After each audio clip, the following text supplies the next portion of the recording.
We have a song which none of you have heard yet, but I'd like to sing it for the first time really properly here in Dublin, because this is a song about true attempt at unconditional love. It used to be all about us. Now it's not about us at all. We're just there to facilitate a gathering, really. It restores my faith in humanity. Every day I get to see people singing together. We love it. When you get in the water, it reminds you to be humble, because you're just tiny again. We've kind of got to the point now where we realize what we're supposed to be doing, which is to provide a sense of community. We're only going to do 12 proper albums, and that's real. Less is more.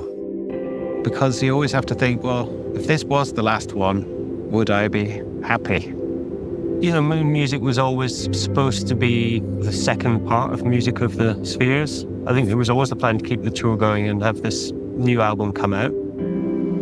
It's sort of our manifesto. My way of looking at things right now in terms of how to not give up, how to accept reality, and then try and find some way to look at it with love, basically. This is a good one. Honestly, one of the best. 2 days in Dublin with old friends and no question the biggest rock band on the planet. Coldplay invited us to go behind the scenes of their record-breaking tour at Croke Park. Then we spent a day with Chris out on the ocean, ending with easily one of the coldest swims of my lifetime. It was a beautiful contrast. It's all about to unfold. Enjoy it. It doesn't get bigger than this.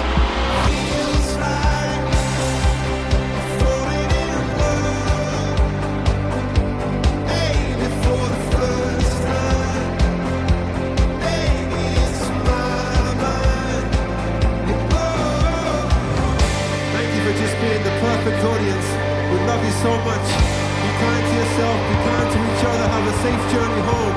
Believe in love. We'll see you on Sunday. Goodbye.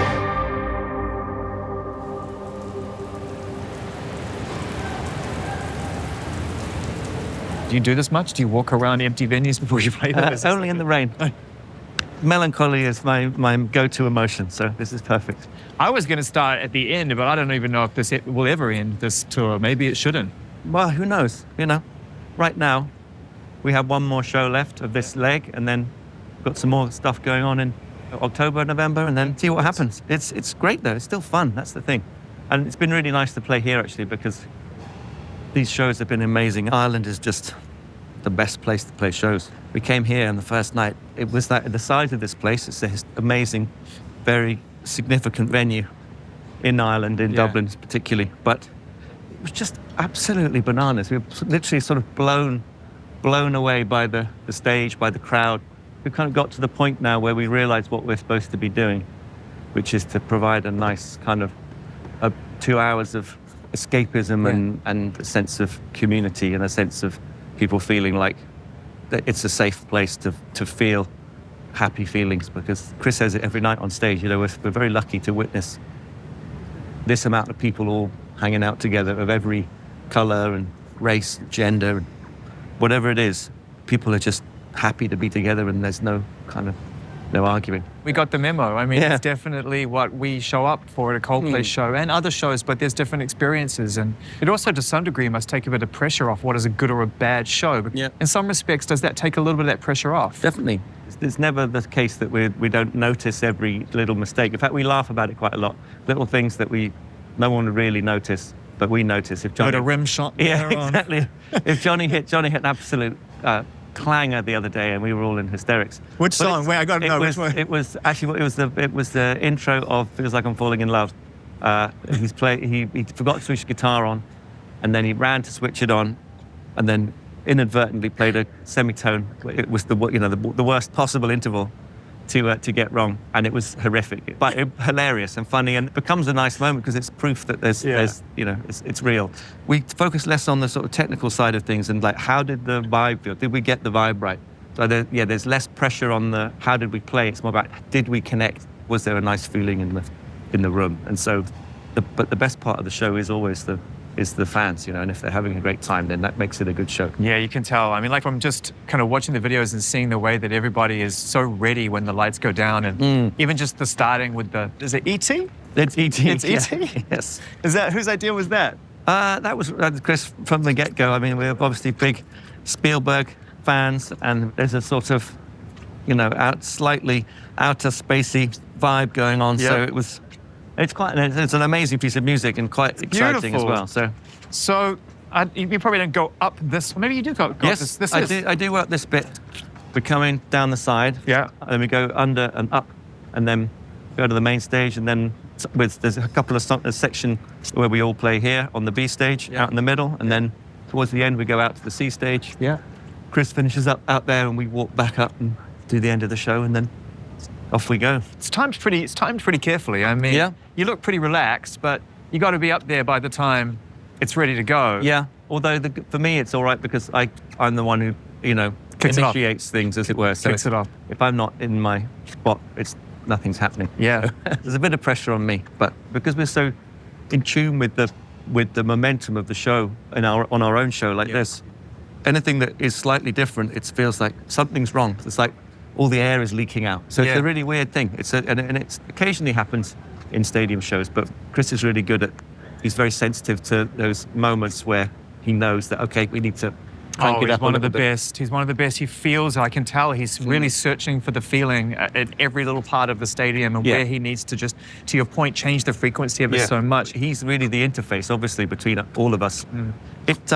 You know, we have ways of communicating and ways of looking after each other, but we're all quite good at that now, you know, just checking in. Are you all right? Yeah, You okay? I'd imagine so, because as we leave the B stage, I mean, this is probably the closest you get to going back to what it was in the beginning, which is that sense of being around each other in a room and playing. It must be really nice when you get out there and are able to play together and see each other like that, and it's not all just facing one way. Yeah, it is nice. The C stage, I think, is maybe the closest to what, you know, the one that right at the back where it's all acoustic instruments as well. It's the bedroom moment. It's living room. So it's like being back in Johnny's bedroom in '98.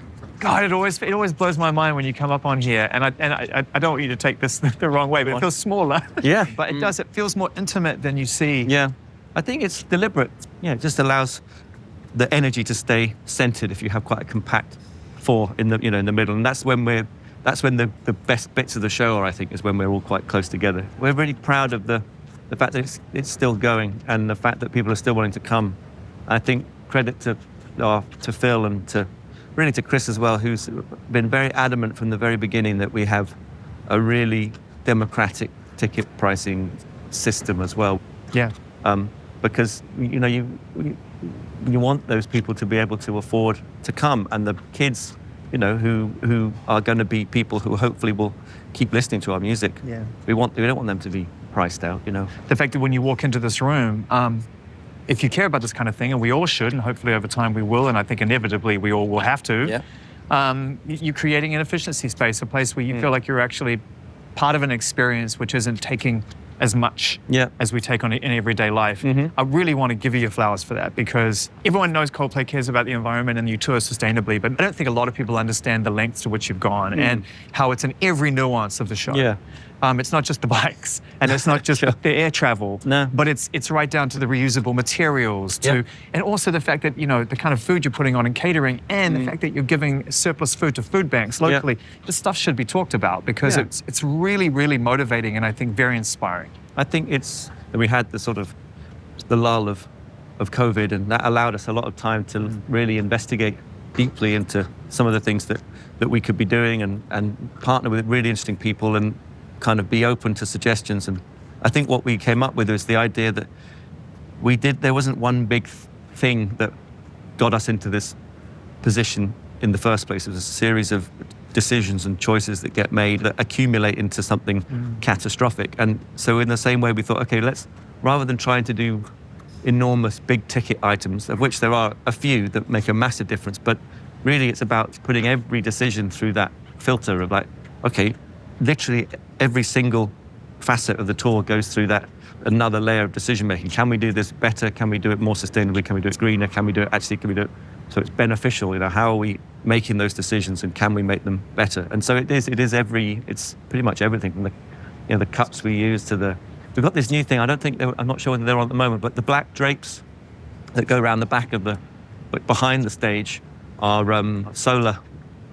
They're basically solar material, so they are Powering stuff. I'm afraid it's not doing not too today. much in Dublin. But, Maybe not today. But yeah, they basically, because they sit there, especially if we're playing in hot places for 5 or 6 shows residency, they sit there soaking up. You can either take just classic black drape material, or we can invest in this technology and Incredible. and make it work for us. And I think we all have different skill sets, and Guy is amazingly, he's the engineer. He's got that technical brain. Johnny is our scientist. He was he's our mathematician and scientist, and Chris has these extraordinary big ideas, and Guy is the one who thinks, well, okay, but how do we actually do that? And how about let's talk to these people? And so it's been a really amazing exercise and a really fun thing to do, because we don't want to make it exclusive to us. It's completely That's what I mean, open it's source. inspiring. It's like, take it, It's inspiring. run with it, and do something better. This year we've managed to reduce our footprint by 59%. So the last year was 50 from the last tour. Now we're getting closer to That's 60, amazing. 65. So it's incremental, but we're very clear with the fact that it's not all done. There's a long way to go. Clearly, it's an ongoing process. But we want to keep going. Just about being honest and open and saying, yeah, we're not quite there yet. Here's what we've done. Tell us how we can do better.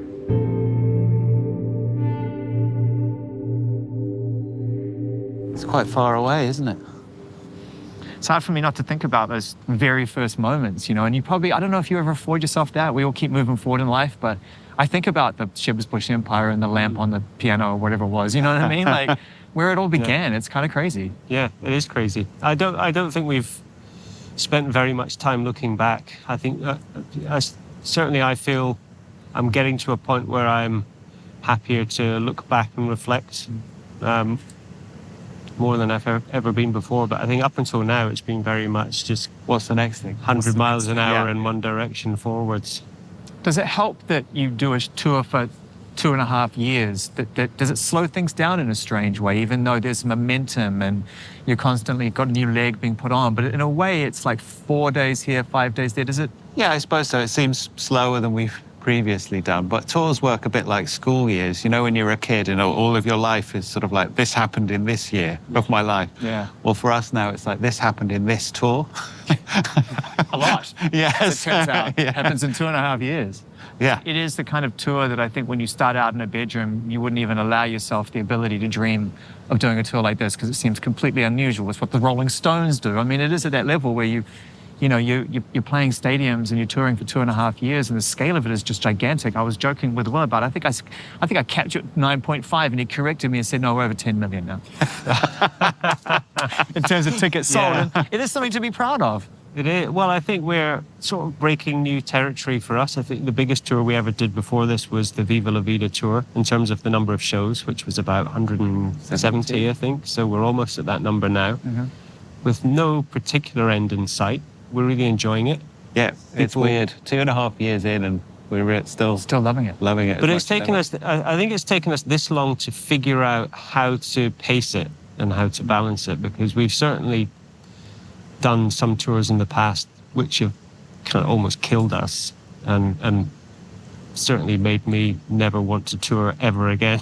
Yeah, I certainly think about like our third album tour and stuff as brutal, Yeah. wasn't it? So what's changed? Not to take you back through the pain of that. Let's go through the pain of that. No, look, we're here, and like I said, this is a very healthy environment, and people come here to celebrate, and we know that tonight will be a absolute release and a joyful experience, emotional experience. So how did you find that balance? What is different between now and then, apart from youth versus experience? We certainly look after ourselves better. Yeah, Touring in your 20s, you're sort of young and excited, and it's all there for you. you go out after the show late. Yeah, yeah.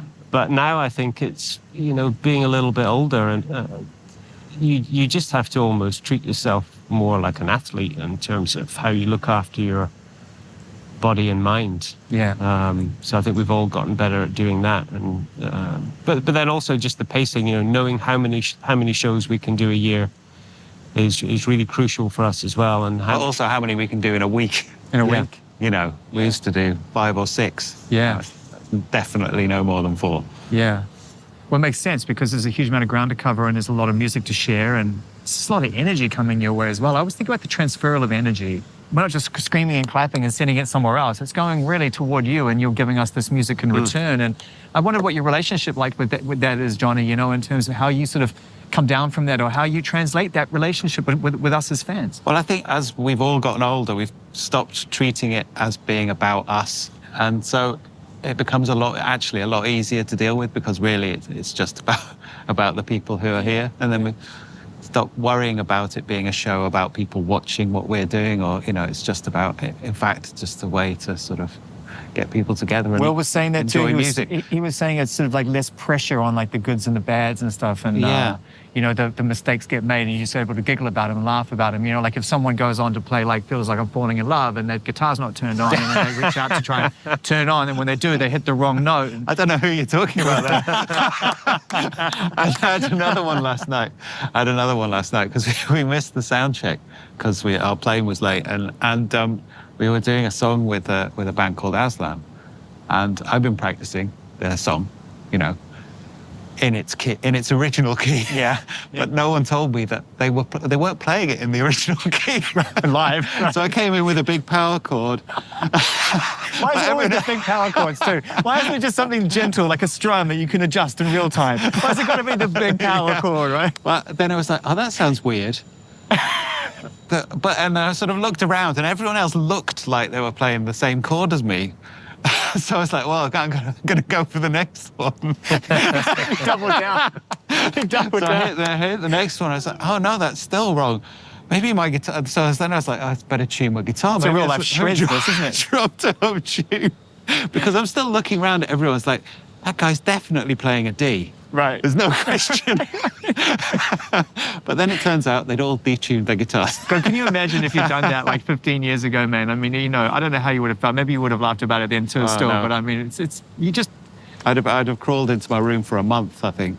Just going back to day one of the band, I think the thing that surprised me the most was when I met Chris, it's like, oh, wow, here's somebody who's not only prepared to kind of, you know, write words, write lyrics, and, you know, somebody who's actually prepared to sing in a microphone in front of people. That was like this kind of like, oh, wow, maybe we could actually make a band then, because you need that. You kind of need that. I think it takes a certain kind of person to, well, first of all, to want to be a singer, and second of all, to actually stand, you know, in front of 100 people, 1,000 people, 80,000 people, and to be comfortable being the center of attention. You know, when I stand on the stage and look around, you know, the audience heads, it's like sunflowers, they follow the sun, right? It's, you know, anywhere Chris goes on the stage, that's where the audience will be looking. So you very quickly realize that, you know, you're standing there and nobody's looking at you. Which I'm quite comfortable with, by the way. But I suppose I just don't know if I'm comfortable in the sense knowing that people aren't looking at me all the time. I would be really uncomfortable if it wasn't the case. But I think, you know, obviously being in Chris's position, you have to accept that you are the focus of attention. You know, I think some people shroud away in that, or it becomes a difficult relationship. I feel like he gets through it by just giving. I mean, he really puts himself out there. I mean, it's crazy. I mean, I can't imagine anything worse than trying to come up with a song about people. Yeah. While live in front of 80,000 people.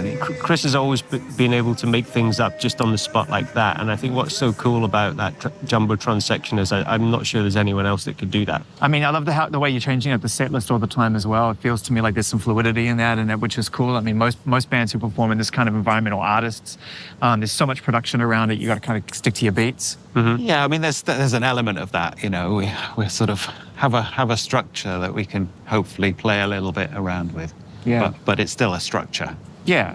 So you've got other things so it's modular. You can put things in and put things out and stuff. Yeah. Yeah, I think that's a nice way of putting it. But I think we also realize, you know, sometimes we get into the mindset, you know, after 170 shows or whatever, you know, we start thinking about changing the set and moving things around and coming up with a different set. But actually you have to remember that, you know, every time we go to a new place, there's probably, you know, 98% of people there haven't seen the show yet. Yeah. And I think what we've got to be careful of doing is not kind of changing the show up just for the sake of change For us, you know. because Just keep it interesting for you. But yeah, but the funny thing is actually, because all of us get bored quite easily with old stuff and Yeah. just want to move on and do new stuff all the time.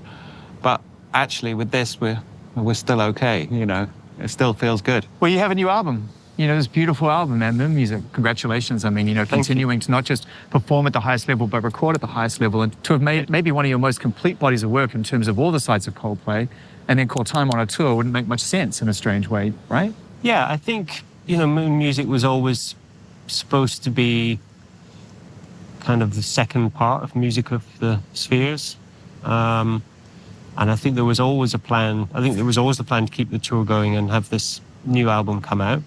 But I think I quite like this way of working where you don't have to kind of attach albums to tours, and they don't have to be these kind of things that start and stop. You know, it's quite nice having the fluidity of what we're doing, and also just, you know, setting up it's such a huge operation to build up a tour and get it on the road.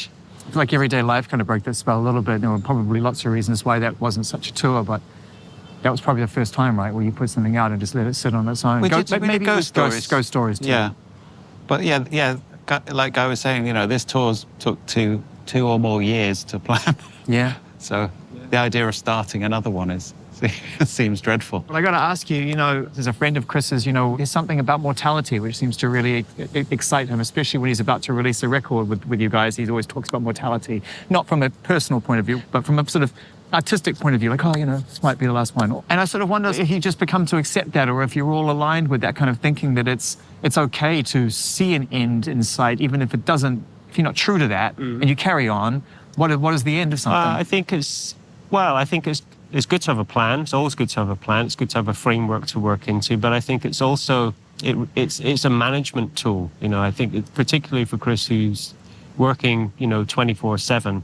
I think it's certainly good for him to have in his mind some kind of end goal to help him through that just personality that he is, who's always working.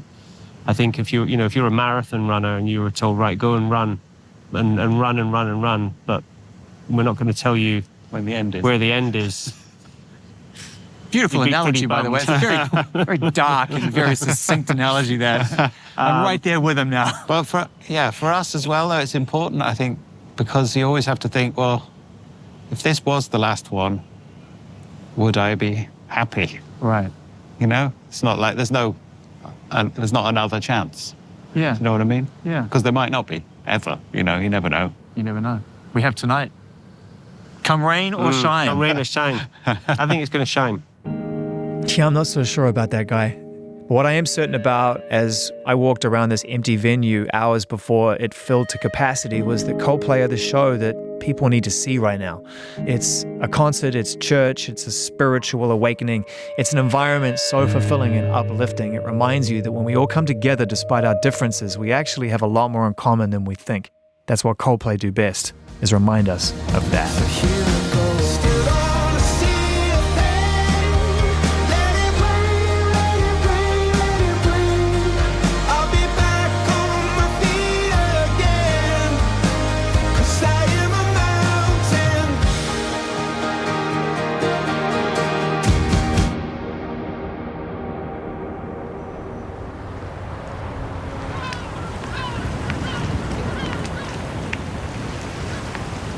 Well, look at the beautiful sky coming. Do you want to sit on that pile of rocks there? Can they film from the... Yeah, we can make anything work, I'm sure. Look, that'd be great. Yeah. All right, be careful here, man.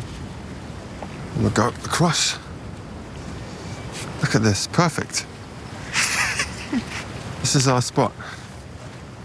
I feel like this is important to you, doing this kind of thing, being barefoot wherever you are in the world. Yeah. Do you know what I mean? Yeah, it's very important, and it's it really getting the sea as much as possible too, because it's offsets the playing stadiumness, which is, I love it so much, but when you get in the water, it reminds you to be humble because you're just tiny again. If you're by the ocean, it's such a must. Like, I'm trying to think of some of the most beautiful places you must have been swimming on this tour, because you've been to some incredible places.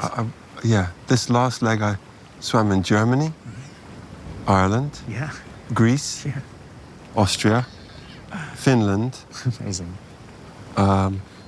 Italy maybe, Spain. Yeah. But it's also, if you believe in this kind of thing, it's nice to ground yourself, especially if you're on planes a lot. And I don't know, it just feels nice too. Yeah, it does. It actually does. I mean, it's kind of strange as it was to climb out on rocks and chuck Look, you tires. kept everything so clean. No, I'm proud of that. You got that rip in your trousers, but I'll get that paid for. It's purposeful. Oh, okay. It's purposeful by design. Yeah, man, last night was so special. It was such a moment to see what we talked about 2.5 years ago when we did our conversation around high power. Yeah. And you showed it, you laid it all out. You were like, I think we're going to do a tour like this. And you showed me the images of it. Yeah. And it looked incredible on paper. Obviously, it looks a million times better in real life. You know, how has it been just seeing that come to life, you know, from a piece of paper and an idea and a concept? Because I know that you're conceptual. You really love to create things. Yeah. To see something of that scale reach 82,000 people last night, you know, must have been Well, that's amazing. the thing. The thing that's missing with any concept drawing is all the people there. And so all of the design and everything is really just trying to make it more easy for people to let go and feel good together. I feel like that's a pretty important transition for performers to make. I'm not sure whether it's experience or wisdom or maybe success. I know that's a strange word, but whatever allows you to sort of be able to just let the people have their moment and not necessarily put so much pressure on yourself. I talked to the guys about this yesterday, and they said that they agreed that they felt a little less personal pressure. Mistakes are okay because the people there are just kind of having their own experience. Definitely. I think when you're starting as an artist or as a band or whatever, it is more about you. You're trying to make it and you're trying to prove something to yourself and to your detractors or whatever it is. Yeah. Then you're trying to stay there. Then it comes to a point where, without really realizing it, you are only doing it because you love it and you want to give people a good time who like that kind of thing. Yeah. And even the people that don't like it, it's kind of, that stress has fallen away because they don't have to come. Yeah. And so it's sort of flipped, that it used to be all about us and now it's not about us at all. Yeah. We're just there to facilitate a gathering, really. It really felt that way last night. It felt not that you don't take it very seriously and you want to put on your best, but that you had let go of a certain amount of that, for lack of a better term, kind of ego that comes with stepping on a stage. It's still there. It's still under there a bit, but it's fueling the bigger priority. Whereas maybe before, the audience was helping to boost your ego so you keep going. Yeah. Now your ego is serving that Yeah. on a good day. A shift in confidence. But I still have 2 nights ago I had a real confidence crash on stage. But you can't let anybody see that. So it's always humbling. Do the boys know, do you think? I think they do, from what they said yesterday. They can tell when you're really in the zone and when you might need a little bit of a pickup. It's funny because Will, who looks so stern all the time, who's so sweet, he's the person I go to if I'm worried. I think I lost the crowd, or that was a terrible improvisation, or whatever it is. And if he goes, that's all I need. As you were describing the members of the band once, every one of them was a different version of the same thing, which is like this handbrake, this great sort of like voice of reason, this, you know, Will being like this kind of foundational aspect of it. Yeah, very much so. But then, you know, obviously you've got Johnny, who also, you know, has an opinion and is very quick to say, I'm not so sure. Maybe the first, I think, was where he's the first person. And then you've got Guy, who's like, if he doesn't like a song, don't ever even bring it up again. Never. I felt really bad for you because I'm like, you just got 3 of your best friends who importantly all play a version of the same role, and how that dynamic has kind of helped you over the course of your life as an unbridled creative and someone who has big ideas and probably wants to achieve things that most people seem unthinkable. Yeah, that is so important for them, and then also the parts they bring to each song. Of course. We'll get to that when we get to the album, but yeah. But that balance of a band is so important. And you have to have a few people wanting to go 24/7, and then you have to have the ones who are like, okay, wait, have we got the right footwear? Yeah. It used to be annoying, but now I'm so grateful for it. Now I feel like, well, if it's been through that system of checks and balances, then once it's ready for the outside world, I have full confidence in it. And so whatever comes at it, I just have to say, okay, well, that's the best we can do, and it's been through all the checks and balances. When you refer to 24/7, I know you're referring to yourself because Will used the same term yesterday. We were talking about how they sort of approach the friendship side of things and make sure that through all the touring and the recording and the work that goes into making your best work, best music, that there's ways that they can support you. And Will made that observation. He said it's 24/7 for you. Do you recognize that? That it's an obsession of some sorts, you know? Oh, for sure. But I know that I'm not the only person, to paraphrase Sam Smith, I know I'm not the only one. Yeah. It's normal for me. And I would be so sad if it wasn't 24/7. Is that to some degree why there's always a sense of mortality with every project? There's an idea that the plan will end at some point. Yeah. It allows you a chance to actually acknowledge that this is the best I could have done in the moment. And if I pluck up the energy to go again, I will. But right now, this is enough. Yes, but we're only going to do 12 proper albums, and that's real. That's real? Yeah, promise. I don't want you to promise that. I want 50 no, but it's albums. good. No, you don't. You don't, because less is more.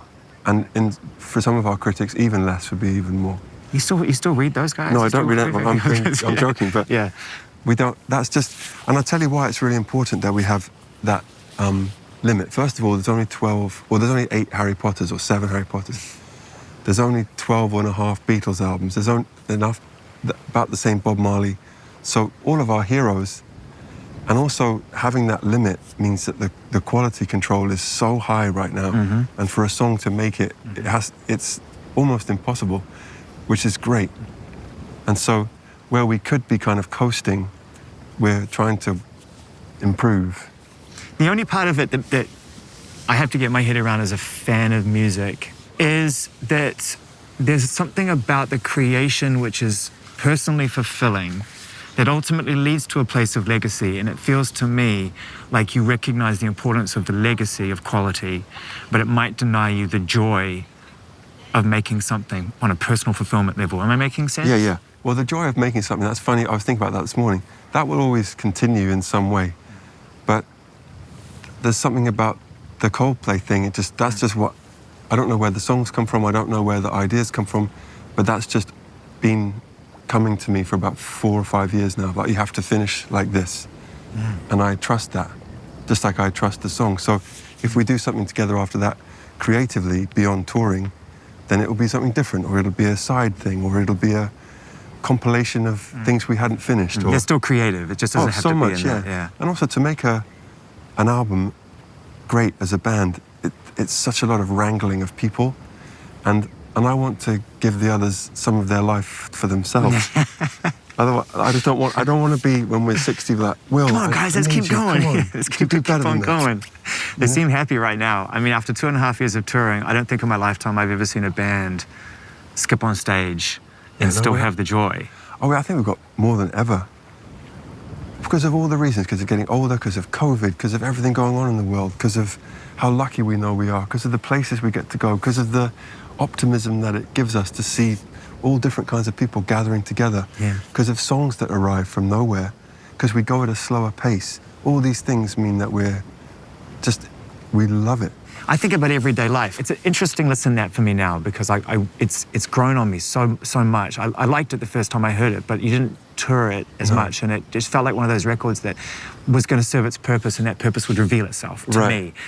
And so how it's revealed itself to me is that it kind of grounded you in the reality of what life actually is. Right. It's a pretty direct record. Yeah, There's songs on there, I mean, that are as political as you've ever gotten, and very. You know, very, very connecting with faith in a very direct way. No more mystery and magic wrapped up in the sentiment. It's like, this is exactly how I feel.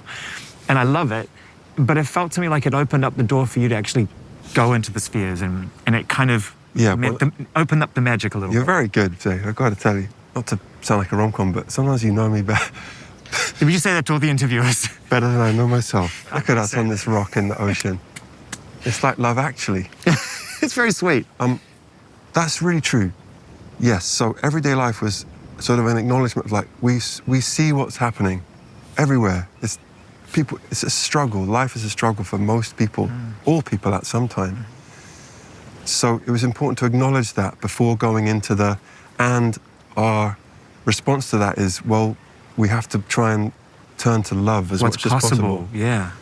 Because aggression doesn't seem to work, separation doesn't seem to work, vilification doesn't seem to work, meanness doesn't seem to work. This is for me anyway. Yeah. So every day is a challenge to try and find a loving path through not necessarily very loving situations, which is really difficult. So I think everyday life was us saying we're not completely head in the clouds. You know, we're aware of when we go into this hippiness, it's referring to something that we're aware of. It's not just pie in the sky. It's on the record. We understand the struggle. We know what's going on out here. I mean, I'm not pretending that I understand everyone's struggle, but I understand that people struggle. I see it, yeah. And we all do in our own way. Yeah. But for me now as a nearly 70-year-old, it seems to me like the people who are happiest are the people who acknowledge everything that's going on and then try and find some way to look at it with love, basically. Because finger pointing doesn't seem to have worked. Shouting at people doesn't seem to have worked. Throwing bricks at people doesn't seem to change their minds. Yeah. So, but that's just for us. I feel like everyday life has a companion piece in ghost stories, because I feel like ghost stories was as transformative in a different way. If everyday life got you to see the world differently, ghost stories got you to see your life differently. Definitely, yeah. What's nice about life, if you keep an open set of ears and eyes, which Brian Eno taught us to do, is that the right teachers show up, and the right authors, and the right music, and the right friends, and if you're inquisitive, you can change your life in amazing ways, and you find people who are thinking in a way that you realize you were feeling that all along, but you didn't know how to articulate it. Yeah, you didn't have the tools. For me, that was Rumi, or Viktor Frankl, or Paulo Neruda, or Leonard Cohen, or those, I see, okay, now I feel less alone, and I feel like someone's articulated this pull I've been feeling. And then you travel as much as we do, which is such a privilege. And in traveling, you get to understand more the similarities between all people than the differences. And that you understand that the concept of nations and flags and all that is sort of made up to give people a sense of safety, but really we're all here together. That's the actual truth. And there's a book by Ryszard Krasinski called The Other, about how we're often manipulated through fear of the other. And once you realize there is no other, it's an amazingly liberating place. Yeah, because then you're like, I don't have to be scared of immigrants, whatever people try and make you scared of. And we've seen some of that on this tour, actually. Yeah. You don't have to be scared of anybody, because they're pretty similar to you. And they're probably going through something that if they're being aggressive towards you, it's probably to do with what they're going through. Yeah, it's fear-based reaction. And that's an amazingly liberating feeling. When I was walking here to see you again, there was written on the side of the trash can, you can live a life others don't understand. Yeah, I took a photo of that the other day. Yeah. It's okay to live a life other people don't understand. Yeah. Isn't that cool? That's so weird, because I walked here the other day with Phil twice, and I saw that, and I was like, I love that so much. I love that too, yeah. And I feel that's sort of how we're trying to be as a band these days, of like, it's okay that some people really don't like this, or it's not for them right now, but this is really where we're at. And this is really what we feel, and this is really how we're the same age now as prime ministers and presidents, and this is what we think, and we're happy to say it. There's no other thing to do than just follow your heart, make sure you're 100% behind what you're doing, and then beyond that, it's a beautiful thing that people are able to say they like it or don't like it or ignore it. Yeah. That's what art is for. And I know that lots of people will hate anything we do, but I'm totally okay with it, because I love it and I'm fully into it. And I've worked so many hours and days and weeks to make sure that I'm 100% behind it. So if it's not for you, then God bless you. That's okay. Yeah. What's funny about our quote unquote hits is most of them weren't hits at the moment they came out. So we don't really have hits in the way that everyone else has hits.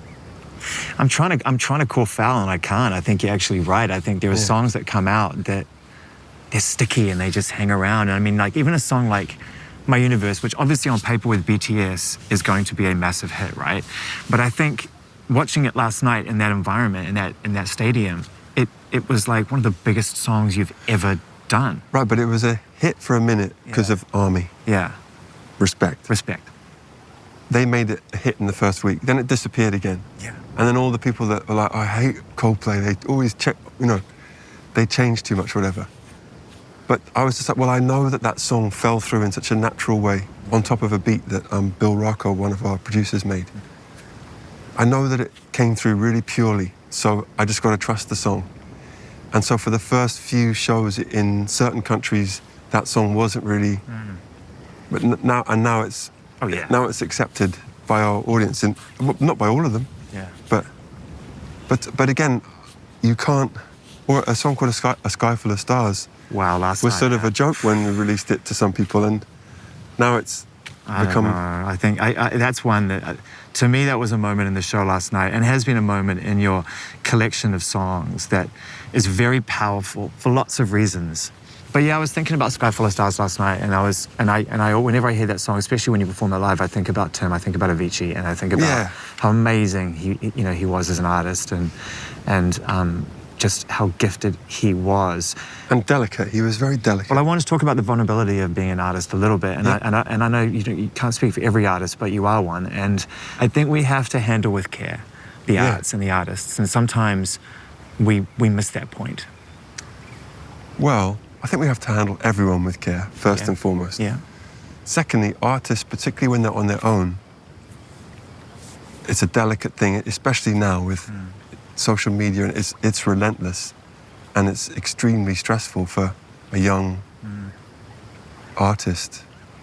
So for someone like Tim, who was at the beginning of the real social media craziness, and he was doing 4 gigs a day, it was just, there was nobody to say, there was no will. He didn't have a will to say, hey, awesome, let's rest for a minute. Or let's not do 7 singles this week, let's do 1. Yeah. You need that, or you two have Larry who's like that, who's just, they're like, okay, cool, they're the person holding the kite. Yeah. What makes me so happy about Billie Eilish, for example, is that Billie Eilish is really a band, isn't it? The two of them, and then the further band of their family. Family, yeah. So you feel with her that she's protected and she's so brilliant. But her and Phineas are such a band that I feel like, well, she'll be okay.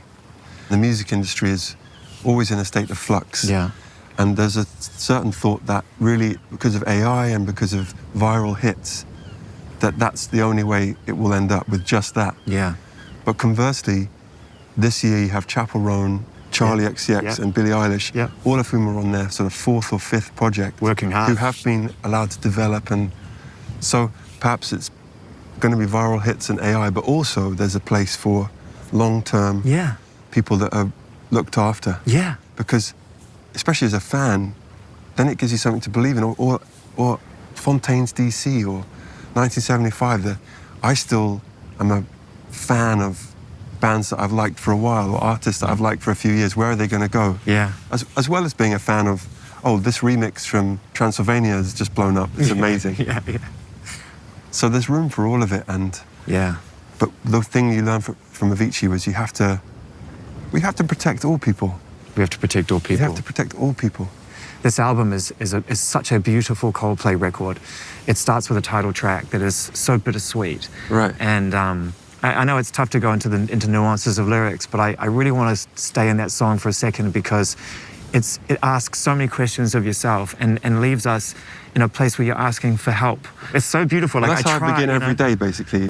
It's every day. It's like the suit of armor of confidence has evaporated overnight, and I have a certain set of tools and teachers and guides who help me have the right things to pick myself up every day and carry on.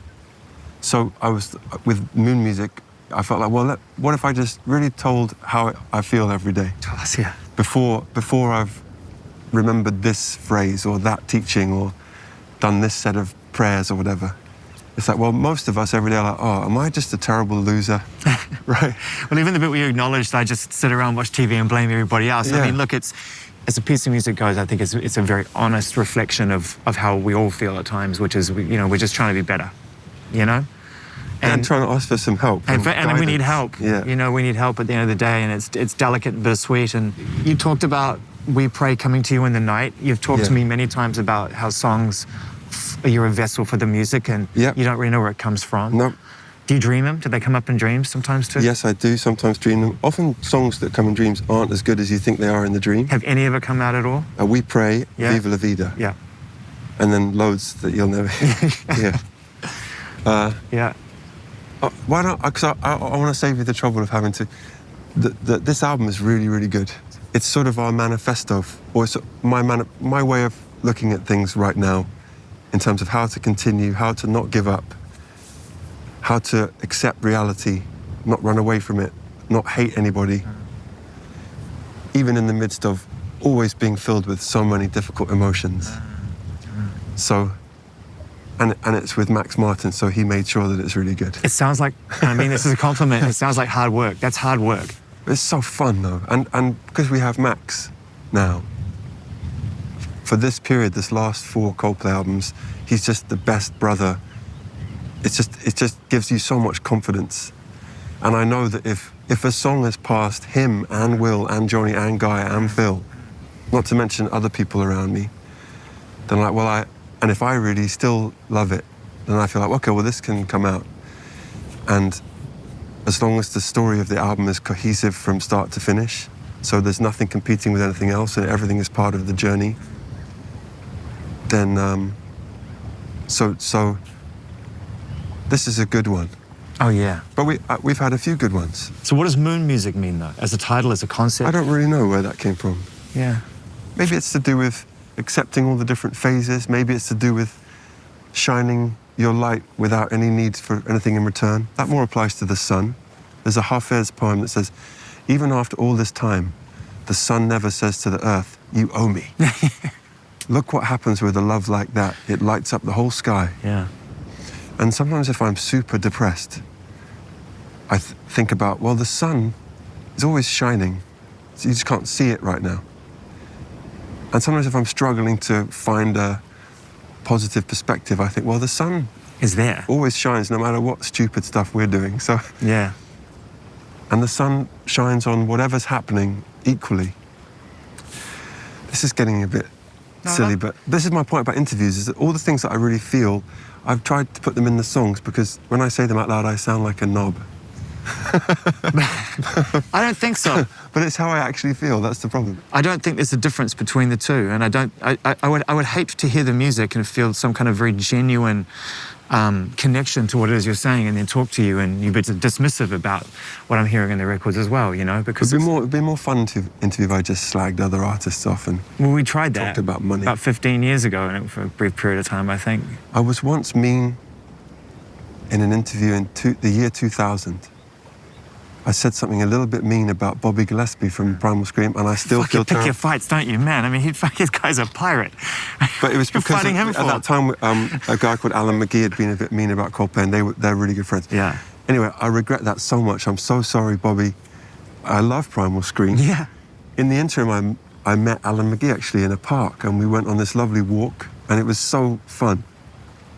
And you realise at a time that even your critics are doing you a favour. Yeah.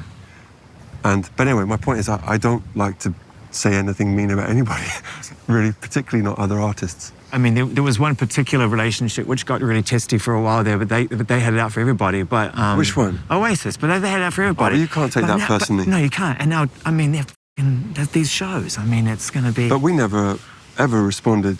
You've got to let people be themselves. Yeah. And if we're in someone's joke, that's fine. I'm really happy for them. I'm really happy for the two of them. Yeah. And I'm happy that, this is going to sound a bit silly, but the two of them reuniting gives you more hope about the Holy Land and about all of the conflicts in the world. Because it's a biblical Dude, the reaction thing, isn't it? The reaction has been so overwhelming. I think you know, it is deep for people. What would be amazing is if they let Tony McCarroll play drums, but that's asking for too much. We don't know yet. We don't know who's showing up on the day. Because I'd like to go on record and say, his drumming is amazing. And a bit like Ringo had for a while, oh, he's not very good at drums.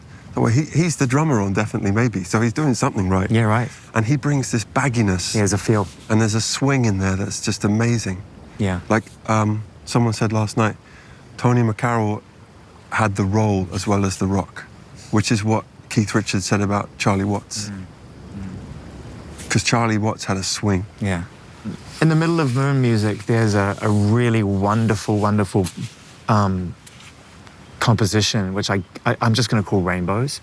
Oh yeah, it was called Alien Hits, Alien Radio, but it's just a rainbow. A rainbow emoji, yeah. Yeah, right. It's so. I just would love to know the relationship that song has with the record, and you know where it sort of came from, because it really is a 3-part piece of music. That is a sort of foreshadowing of the next thing, and it's supposed to be songs by other artists from other galaxies that are sort of answering the question in the song Moon Music. So in a way, it's supposed to be angels and otherworldly beings saying, why don't you try this approach, which is acknowledge how you feel, express it in a safe place that's not going to hurt anybody, and then try and be loving. That's what that song is. It's sort of, and then it finishes with Dr. Maya Angelou singing about when it looked like the sun wasn't going to shine anymore, God put a rainbow in the clouds. So to me, it means you have to accept all your colors and all the colors of other people. This is literally and metaphorically. And once you accept all those colors, then you can be yourself, and then you can let everyone else be themselves. That's what. There's a huge amount of acceptance on this record. You know, I mean, Jupiter is a classic example of that, and such a beautiful story, and you know, a continuation of what you've been saying for a while in your music, which is like, you know, love who you love, and I love that song as well. I think, and it sounds like it was a very easy performance for you. Yeah, but it's not love who you love. It's I love who I love. Right. The first love is like shouted. I love who I love. Not just I love who I love, leave me alone. It's like, no, I'm really proud of who I love. That's what it means to me. It's funny because like I keep saying, we travel so much. We're so privileged to see all kinds of people and all kinds of love.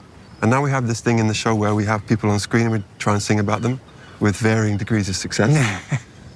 But it's just so cool, all the types of people that come up, and gay couples and trans people and this nationality and that nationality.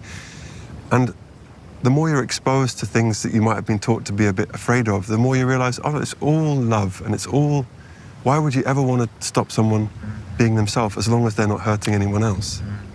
Well, my love, I mean, it was really lovely hearing you end the show with that last night, and hearing everybody sing that song. Well, I did ask him to sing it. No, it's different though. It's different. You can prep people, but it's not the same. I liked that bit. That was new yesterday.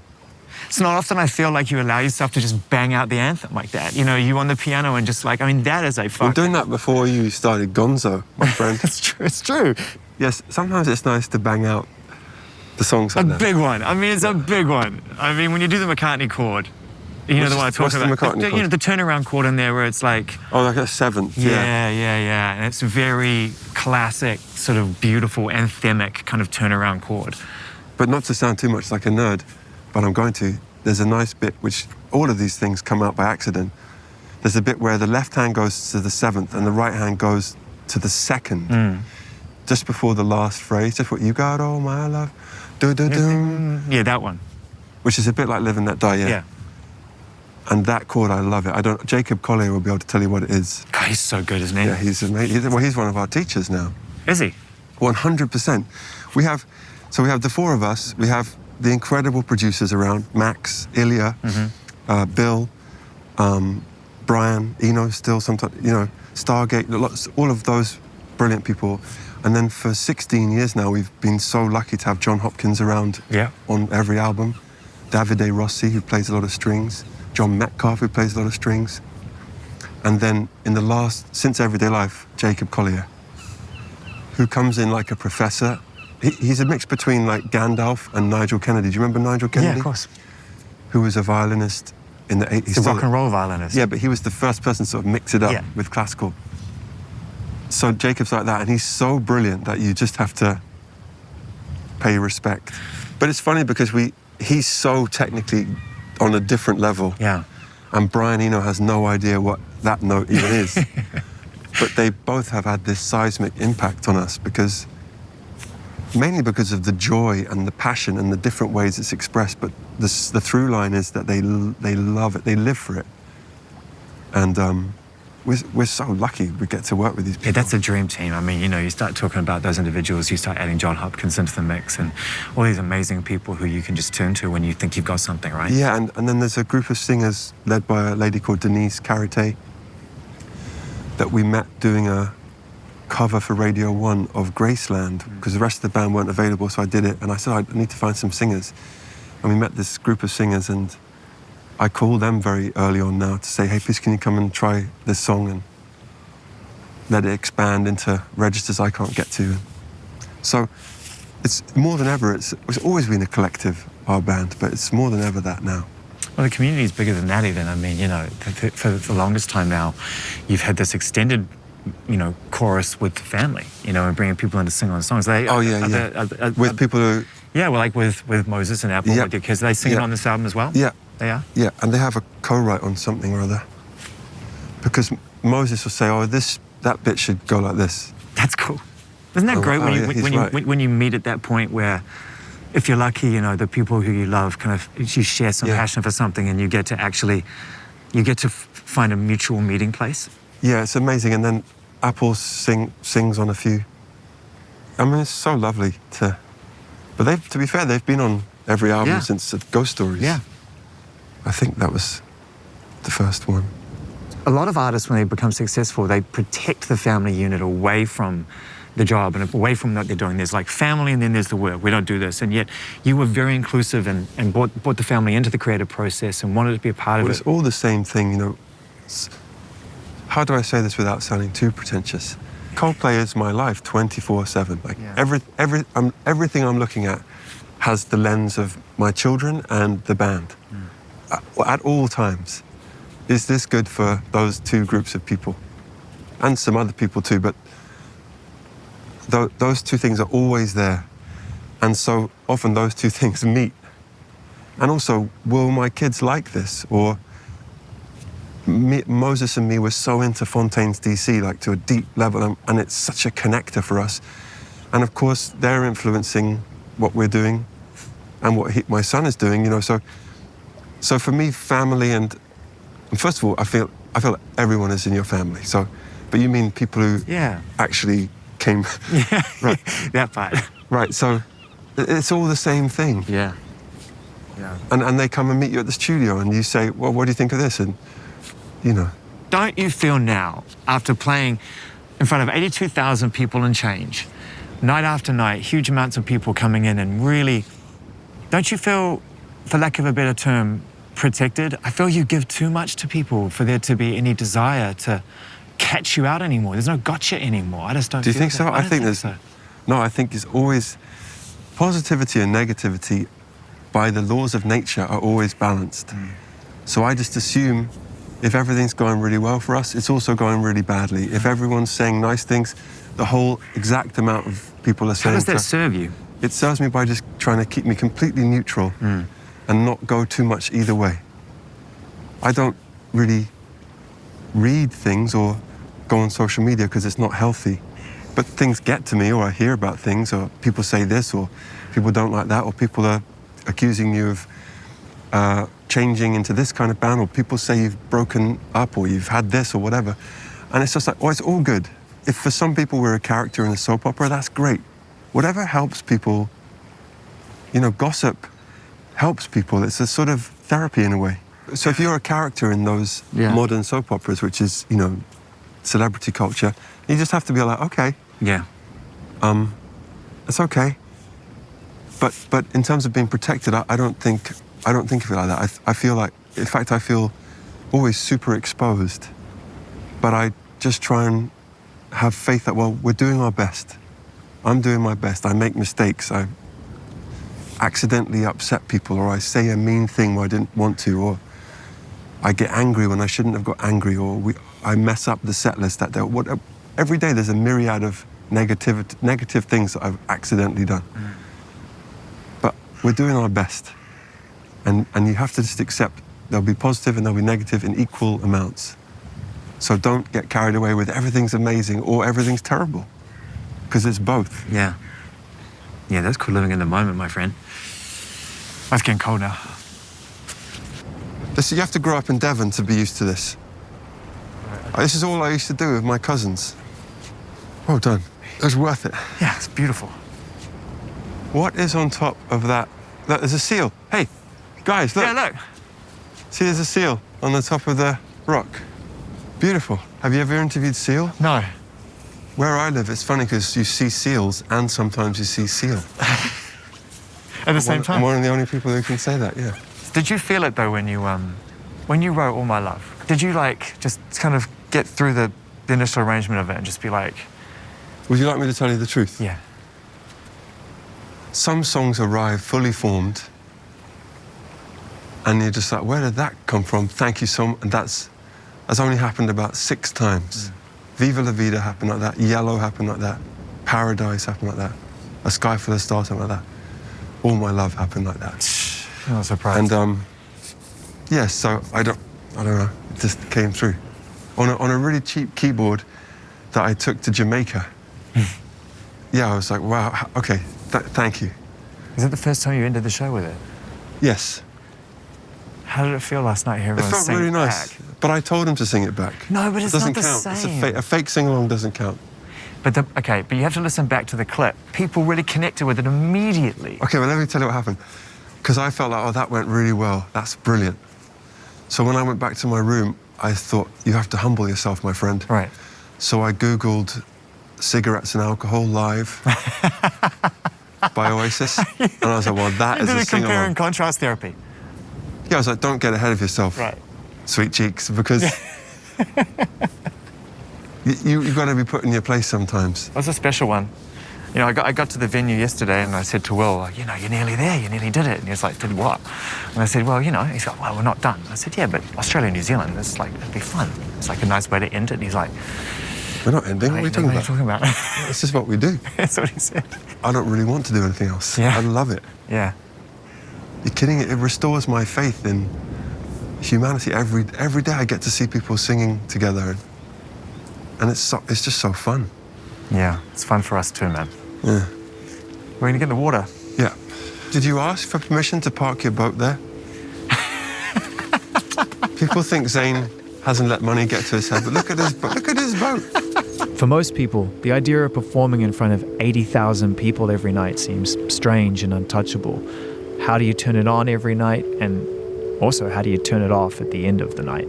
For Chris, it's as simple as being barefoot, literally grounded, and surrounding yourself with something familiar, or in the case of the ocean, something much, much bigger than you. You're the lifeguard? All of us. You're all the lifeguards? No, sorry, and the airport. It's about 15 lifeguards. Chris, what's your name? Matthew? Hi, Ellie. Ellie, how are you doing? Good. All right, look, we're going to go swimming. Yeah. We've got 7 lifeguards. That's great. There's no easy way to do this, right? For the jellyfish. 'Cause you've got all my love. Whether it rains or pours, I'm all yours. And you've got all my love.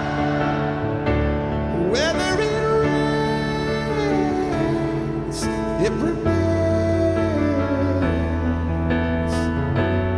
You've got all my love. With all my heart, I thank you so much. Goodbye.